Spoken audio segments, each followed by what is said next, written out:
This is when I really do get angry, when things go this haywire. I know, that's why I feel bad, because I What happens on the Bobby Bones show when do they just not make mistakes over They there? don't make mistakes. Well, they have a whole crew that's professional. They got like 40, 50 people on their staff. Well, the other thing that happened, I have to do these commercials. I won't say for which account. You'll know. You'll figure it out.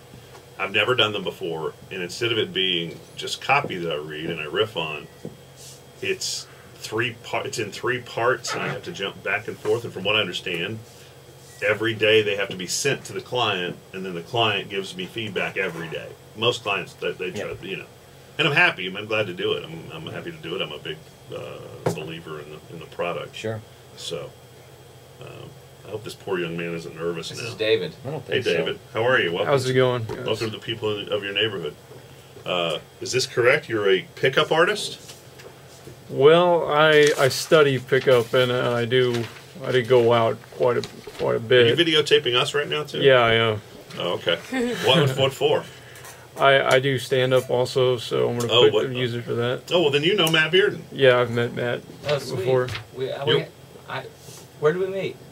Velveeta Room. Oh, sweet. You'll use the video you're doing of us. You'll use that for your stand up. I may, yeah. In case, are you like? How would you do that?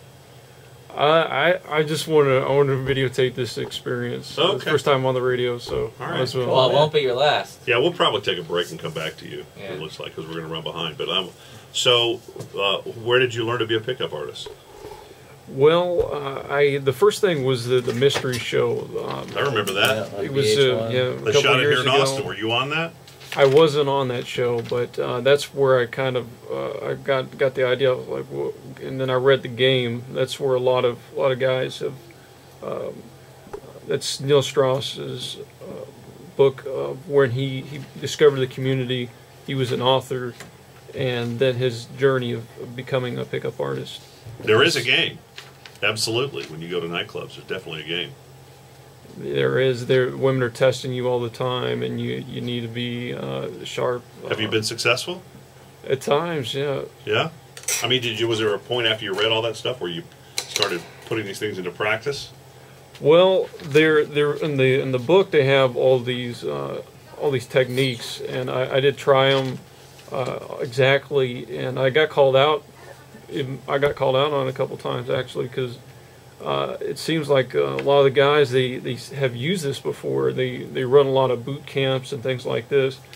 Although I've heard that line before, was what one girl said, and I just had to keep. The first time it happened, it's happened actually a couple times.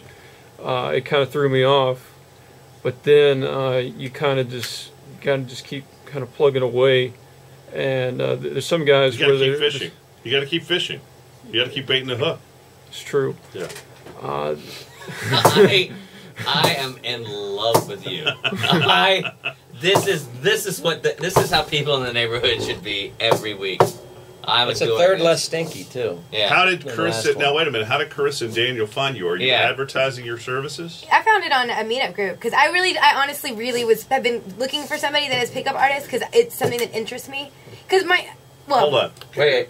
Before you go into the history of, how did you find this young man? I found him a meetup group. What's a meetup group? There's a website called meetup.com, and it's for cuddle parties, trolling.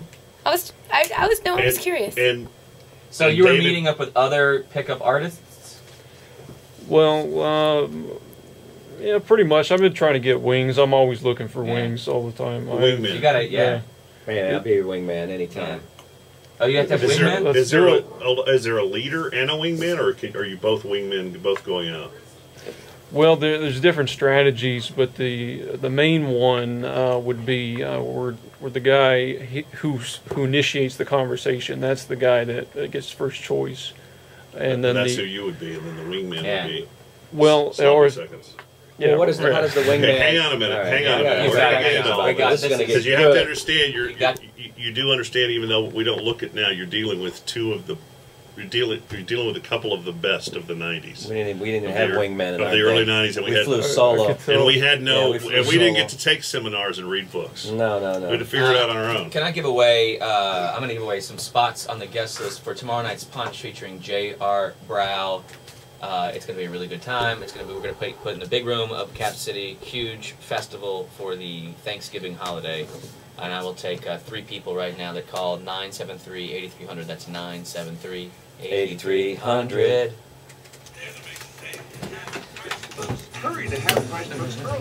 Sorry, you came in at a weird time, man. I was having a We had some meltdown. technical problems. Technical problem. That's fine. Computer problems. So is that it, or are we on? No, break? no, No, we're no, going no. We're going to get into some depth here. For the last 16 years, we've been one of the largest certified Volvo dealers in the world. Hi, I'm Jeff Dooley, certified pre-owned manager at Roger Beasley.